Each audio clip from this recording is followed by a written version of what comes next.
അസ്സലാമു അലൈക്കും വറഹ്മത്തുള്ളാഹി തആല വബറകാതുഹു.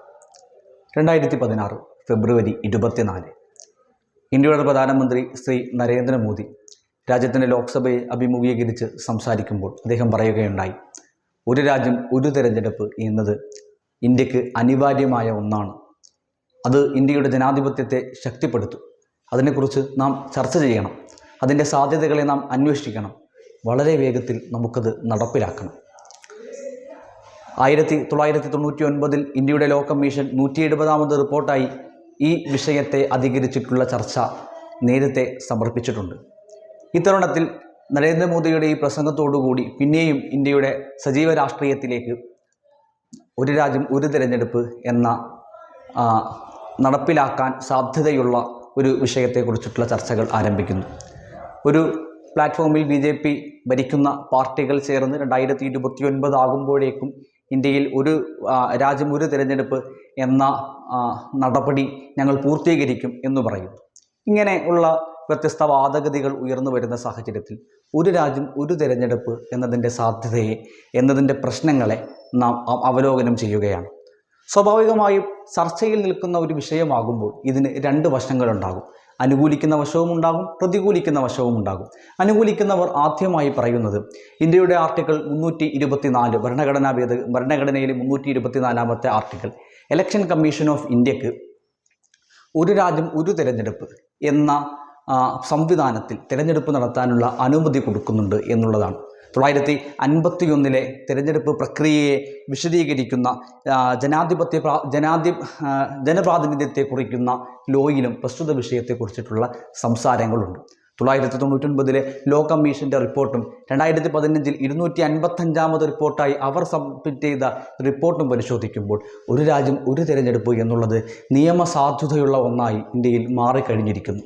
വിശദമായ ചർച്ചകൾക്കൊടുവിൽ ഒരുപക്ഷെ ഭാവിയിൽ നടപ്പിലാക്കാൻ സാധ്യതയുള്ള ഒരു പദ്ധതി. പക്ഷേ ഇന്ത്യ പോലെ വൈവിധ്യങ്ങൾ നിറഞ്ഞൊരു രാജ്യത്ത് എങ്ങനെയാണ് ഒരു രാജ്യം ഒരു തിരഞ്ഞെടുപ്പ് എന്നുള്ളത് സാധ്യമാവുക എന്ന ചോദ്യം ഇവിടെയാണ് പ്രസക്തമാകുന്നത്. എന്തിനാണ് ഇത്ര തിരക്ക് പിടിച്ച് ഒരു രാജ്യം ഒരു തിരഞ്ഞെടുപ്പ് എന്ന ആശയത്തിലേക്ക് രാജ്യത്തെ കൊണ്ടെത്തിക്കുന്നത് എന്നുള്ളത് ഈ ചോദ്യത്തിൻ്റെ രണ്ടാം ഭാഗമാണ്. ഉത്തരം ലളിതമാണ്. കഴിഞ്ഞ 10 വർഷമായി ഇന്ത്യയുടെ ജനാധിപത്യത്തെ മുഴുവനും കൈയടക്കി വെച്ചുകൊണ്ടിരിക്കുന്ന വലതുപക്ഷ വിഭാഗത്തിന് ഭയം സംഭവിച്ചിരിക്കുന്നു.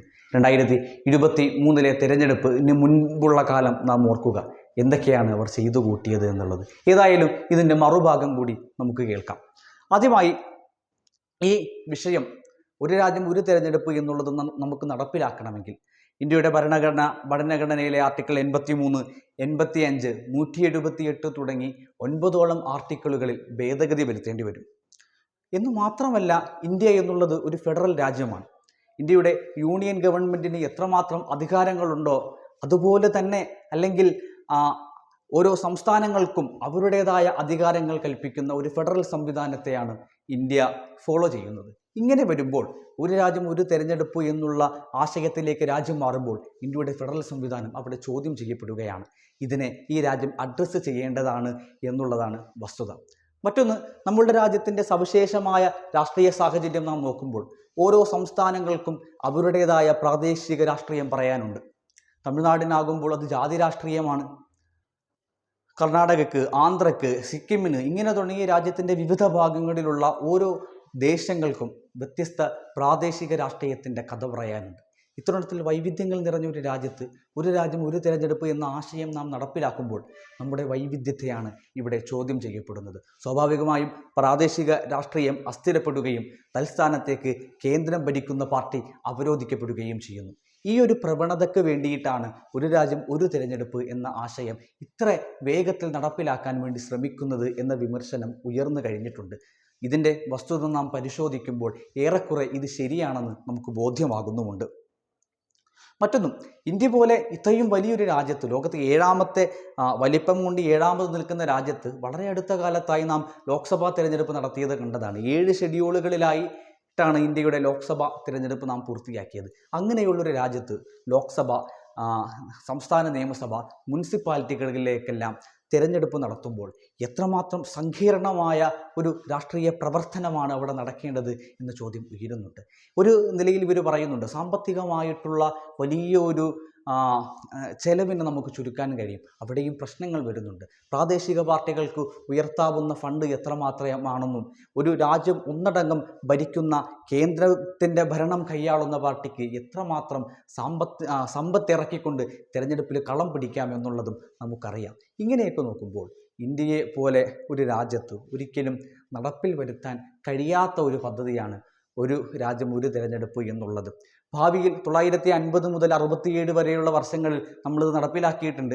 ഇപ്പോഴും നമ്മുടെ ഏറ്റവും അവസാന സമയത്തായി ലോക്സഭാ തിരഞ്ഞെടുപ്പ് നടന്നപ്പോൾ ചില നിയമസഭകളിലേക്ക് തിരഞ്ഞെടുപ്പ് നടന്നിട്ടുണ്ട് എന്നെല്ലാം അവിടെ എന്നുള്ള വസ്തുതകളൊക്കെ അവിടെ ഉണ്ടായിരിക്കെ തന്നെ ഇന്ത്യ പോലെ ഒരു രാജ്യത്ത് ഏറെക്കുറെ അസാധ്യമായ ഒന്ന് തന്നെയാണ് ഒരു രാജ്യം ഒരു തിരഞ്ഞെടുപ്പ് എന്നുള്ളത്. ഈ ഒരു നടപടിയിലേക്ക് അവർ കടക്കുന്നതിൻ്റെ പിന്നിൽ ഒരുപാട് രഹസ്യ അജണ്ടകൾ കാത്തു സൂക്ഷിക്കുന്നുണ്ട് എന്ന് നാം ഭയപ്പെടേണ്ടിയിരിക്കുന്നു. അതായത് ഒരു സെൻട്രലൈസ്ഡ് പവറിലേക്ക് രാജ്യത്തെ മാറ്റാൻ ഉദ്ദേശിക്കുന്നുണ്ടോ എന്നെല്ലാം നാം സന്ദേഹപ്പെടേണ്ടിയിരിക്കുന്നു. അതിനാൽ കൃത്യമായിട്ടുള്ള അവലോകനങ്ങളും കൃത്യമായ ചർച്ചകൾക്കും ഒടുവിൽ മാത്രമേ ഇത്തരണത്തിലൊരു നിയമം ഇന്ത്യയിൽ നടപ്പിൽ വരുത്തുന്നുണ്ടെങ്കിൽ നടപ്പിൽ വരാൻ പാടുള്ളൂ എന്ന് മാത്രം ഓർമ്മപ്പെടുത്തിക്കൊണ്ട് ഈ സെഷൻ ഇവിടെ അവസാനിപ്പിക്കുന്നു. നന്ദി, നമസ്കാരം. അസ്സലാമു അലൈക്കും വറഹ്മത്തുള്ളാഹി.